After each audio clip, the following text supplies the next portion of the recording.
the highly developed civilization that flourished in Ceylon from about the 2nd century BC has left evidence in the ruins of dagobas, temples, and vast statues. The dagaba was a pyramidal structure of brick and plaster, sometimes over 250 feet in diameter and 200 to 300 feet in height. Most of the earliest ones are partial or complete ruins, but this one, built in the 12th century, still retains much of its original grandeur. The temples, on the other hand, were quite small, consisting merely of a nave and shrine room used to house the statue of Buddha.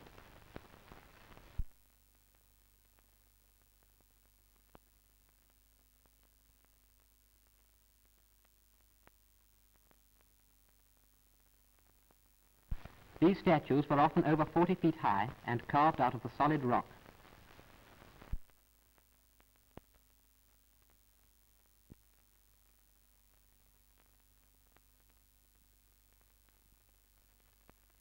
The dry climate of the low country has been the means of preserving these ruins, which would never have survived in the wet atmosphere of the hills. But it is the cool, damp upland climate which makes possible the large-scale cultivation of tea. Although tea was known in Europe in 1517 and was popular as a drink in the 17th century, in spite of the cost being from 5 to 10 pounds a pound, it was not grown in Ceylon until 1883, when it supplanted coffee. It was then found that Ceylon was ideally suited to the growing of the finest tea. The jungle was cleared away quickly and cheaply by the use of trained elephants.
The large blocks of granite used for the foundations of factory buildings and the bungalows of planters were also transported in this way.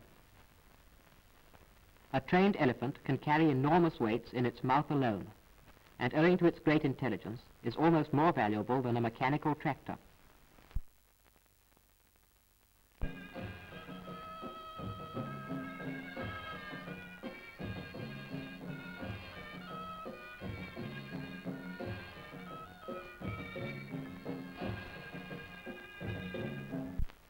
Ceylon now has 500,000 acres under tea, and many factories like this.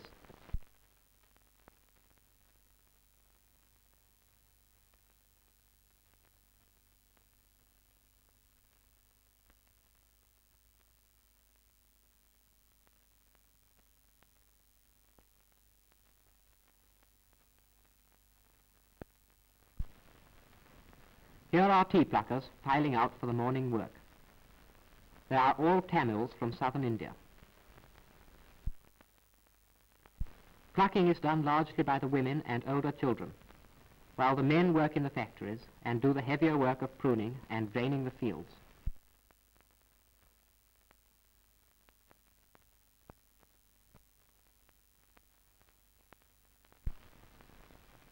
Each bush is plucked once in every 7 to 14 days. Left alone, the tea plant would grow into a tree over 30 feet in height. Plucking would then be a difficult business. The plant is therefore pruned at regular periods, and so turned into a low, flat bush with flushes of tender shoots on top. Plucking requires experience and practice before speed and accuracy are attained.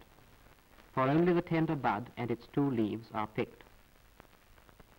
They are thrown into a basket slung between the shoulders.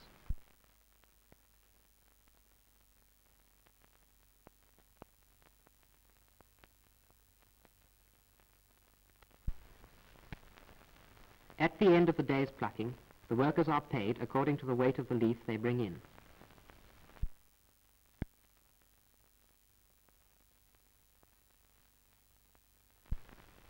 All the leaf is then conveyed to the factory and is spread on shelves of stretched hessian and allowed to wither for about 24 hours. After withering, the leaf is pliable and ready for placing in the rollers.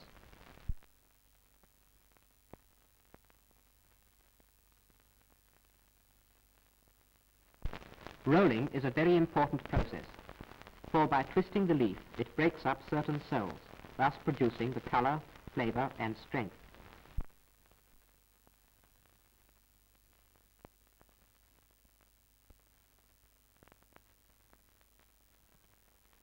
The rolled leaf is moist and copper-colored, and fermentation commences.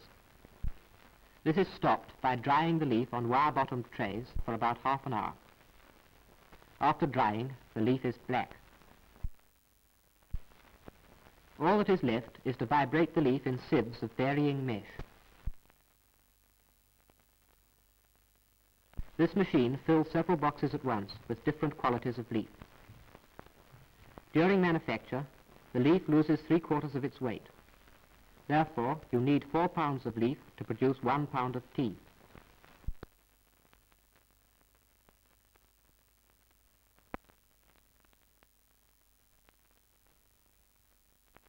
The tea is packed in aluminium-lined chests